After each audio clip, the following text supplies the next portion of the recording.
విశాఖలో ఎడతెరిపి లేకుండా కురుస్తున్న వర్షానికి బీచ్ రోడ్డు నీళ్లతో నిండిపోయింది.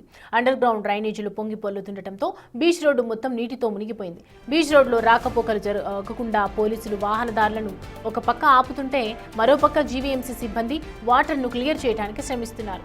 బీచ్ రోడ్లో ఉన్న తాజా పరిస్థితిపై మరింత సమాచారం మా ప్రతినిధి రాజు అందిస్తారు. మోంతా తుఫాను ప్రభావంతో విశాఖ అతలాకుతలం అవుతుందని చెప్పొచ్చు. ఎందుకంటే తుఫాను ప్రభావం ఇక్కడ లేకపోయినా కూడా భారీగా వర్షం కురుస్తున్నటువంటిది అయితే ఉంది. ఇంచుమించుగా 85 కిలోమీటర్ల పైనే ఈదురుగాలులతో వర్షం కురుస్తున్నటువంటి నేపథ్యంలో ప్రస్తుతం నేనున్నటువంటిది ఇది బీచ్ రోడ్డు. ప్రతిరోజు కూడా ఎంతోమంది చెప్పాలంటే లక్షల మంది బీచ్కి వస్తూ ఉంటారు, బీచ్ రోడ్డును ఆనందిస్తూ ఉంటారు, ఎంజాయ్ చేస్తూ ఉంటారు. కానీ మొత్తం బీచ్ రోడ్డు అంతా ఎలా ఉందనేది మనమైతే చూడొచ్చు. కురుస్తున్నటువంటి భారీ వర్షాలకు ఇంచుమించుగా మనమంతా చూస్తే రోడ్డుకి రెండు వైపులా కూడా ఎక్కడికక్కడ ముంపుకు గురైపోయినటువంటి పరిస్థితి అయితే కనిపిస్తుంది. ఈ ముంపుకి ఇప్పటికే జీవీఎంసీకి సంబంధించినటువంటి సిబ్బంది మొత్తం అంతా కూడా ఎక్కడికక్కడ వాళ్ళు దీన్ని క్లియర్ చేసే పని అయితే చేస్తున్నటువంటి పరిస్థితి అయితే కనిపిస్తుంది. ఒక పక్కన చూడొచ్చు రెండు వైపులా రోడ్డుకి రెండు వైపులా కూడా రాకపోకల్ని ప్రస్తుతం పోలీసులు అయితే నిలుపుదల చేసినటువంటి పరిస్థితి అయితే ఉంది. అంటే తుఫాను ప్రభావానికి సంబంధించి ముఖ్యంగా చూస్తే ఒక పక్క నుంచి భారీ వర్షం కురుస్తుంది, మరోపక్క ఈదురుగాలు వస్తున్నటువంటిది అయితే ఉంది. ఇంత ఈదురుగాలులకు ఇంత భారీ వర్షానికి ఎక్కడికక్కడ విశాఖలో ఉన్నటువంటి బీచ్ రోడ్ అంతా కూడా అతలాకుతలం అవుతుందని చెప్పొచ్చు. దీంతో రాకపోకల్ని ప్రస్తుతం పోలీసులు నిలిపివేసినటువంటిది అయితే ఉంది. అయితే అధికార యంత్రాంగం ఇప్పటికే ఒక ఆదేశాలు జారీ చేసినటువంటి నేపథ్యంలో మొత్తం పనులన్నింటినీ కూడా క్లియర్ చేస్తున్నారు. ఇంచుమించుగా వీళ్ళు చూస్తే 2 అడుగుల లోతు నీళ్లు బీచ్ రోడ్లో నిలిచిపోయినటువంటి పరిస్థితి అయితే కనిపిస్తుంది. మొత్తం ఫుట్పాత్ల మీద కూడా వర్షపు నీరు ఉన్నటువంటి నేపథ్యం అయితే ఉంది. దీంతో అటు జీవీఎంసీకి సంబంధించినటువంటి అధికార యంత్రాంగం ముఖ్యంగా సిబ్బంది ముందు నుంచే ఎలర్ట్ అయ్యి వాళ్ళు పనులన్నింటినీ కూడా చేస్తున్నటువంటిది అయితే ఉంది. ఇంకో పక్క చూస్తే డ్రైనేజ్ మొత్తం అంతా పొంగి ఎందుకంటే అండర్ గ్రౌండ్ డ్రైనేజ్ ఉన్నటువంటి నేపథ్యంలో మొత్తం లోపల నుంచి వాటర్ అంతా కూడా పొంగి రోడ్డు మీదకి అయితే వచ్చేస్తూ ఉంది. భారీగా వర్షం కురుస్తుంది. ఆ భారీగా కురిసినటువంటి వర్షాలకు ఒక్కసారిగా రోడ్లలోనూ అదేవిధంగా అండర్ గ్రౌండ్ డ్రైనేజ్లన్నీ పొంగి పొరులుతున్నటువంటి నేపథ్యం ప్రస్తుతం అయితే విశాఖలో ఉంది. అంటే క్షణాల్లో వర్షం కురవడం, వెంటనే వర్షం ఆగిపోవడం, ఎండ రావడం, మళ్ళీ అసలు వర్షం వస్తుందనే తెలుసుకునే లోపే మొత్తం తడిపేస్తుంది, ముంచేస్తున్నటువంటి పరిస్థితి అయితే ప్రస్తుతం విచిత్రమైనటువంటి వాతావరణం విశాఖలో ఉన్నటువంటి పరిస్థితి ఉంది. మనం చూడొచ్చు మొత్తం అండర్ గ్రౌండ్ డ్రైనేజ్కి సంబంధించి ఎక్కడెక్కడి నుంచో ఎంతో వాటర్ సముద్రంలో కలిసే ఆ రూట్లు ఇవన్నీ, ఆ రూట్లకు సంబంధించినటువంటి వాటర్ మొత్తం అంతా కూడా ప్రస్తుతం డ్రైనేజీలో నుంచి ఈ రోడ్ల మీదకి పొంగి పొరులుతున్నటువంటి పరిస్థితి అయితే ఉంది. ఒక పక్క నుంచి మనం సుడులు తిరుగుతూ మొత్తం ఆ రోడ్ల మీదకి వచ్చినటువంటి వాటర్ అంతా క్లియర్ చేసే పనిలో ప్రస్తుతం జీవీఎంసీ సిబ్బంది అయితే ఉన్నారు. ఎక్కడికక్కడ సముద్రం ఒక పక్క నుంచి అల్లకల్లోలంగా మారినటువంటి పరిస్థితి అయితే ఉంది. సముద్రంకి తోడు వస్తున్నటువంటి వర్షానికి మొత్తం ఒక బీచ్ రోడ్డు ఎక్కడికక్కడ మూతపడడం, ముంపుకు గురైనటువంటిది అయితే ఉంది.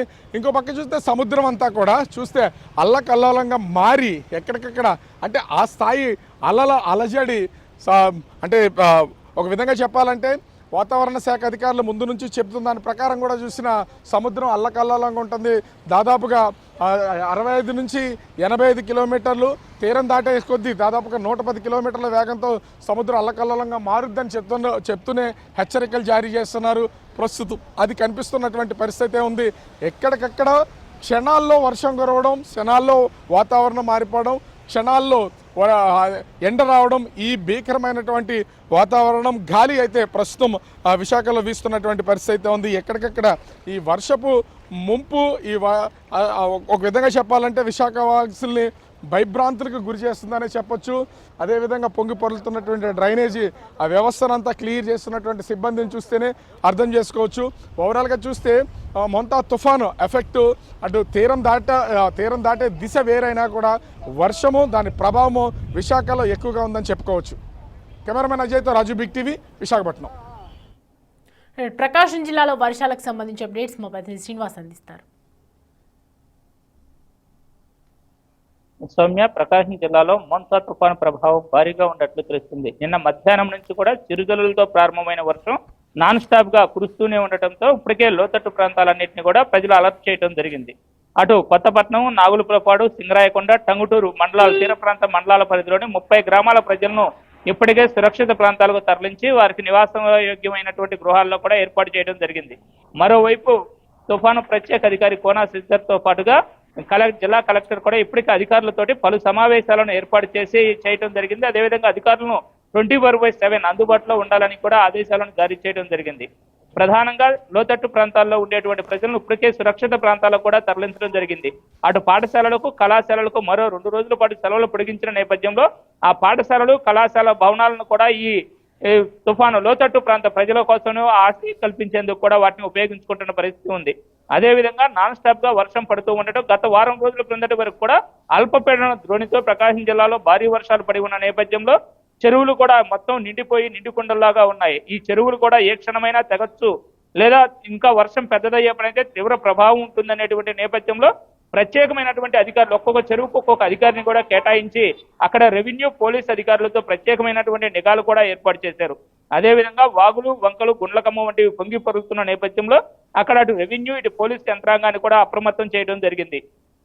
ప్రధానంగా తీర ప్రాంత గ్రామాల్లో లోతట్టు గ్రామాల్లో డ్రోన్ల సహాయంతో పోలీసులు నిరంతరం కూడా పర్యవేక్షణ చేస్తూ ఉన్నారు. డ్రోన్ల సహాయంతో ఏ ప్రాంతానికి నీరు వస్తుంది, ఏ ప్రాంతం ఎలా ఉంది అనేటువంటిది ఎప్పటికప్పుడు అప్డేట్ చేయడమే కాకుండా వారికి అలర్ట్ చేసేందుకు హ్యాండ్ మైకులను కూడా ఉపయోగించి సూచనలు ఇస్తున్న పరిస్థితి ఉంది. ప్రధానంగా ప్రకాశం జిల్లాలో చూసుకున్నట్లయితే గుండ్లకమ్మ, రామతీర్థం 2 జలాశయాలు 2 ప్రాజెక్టులు కూడా ఇక్కడ ఉన్నాయి.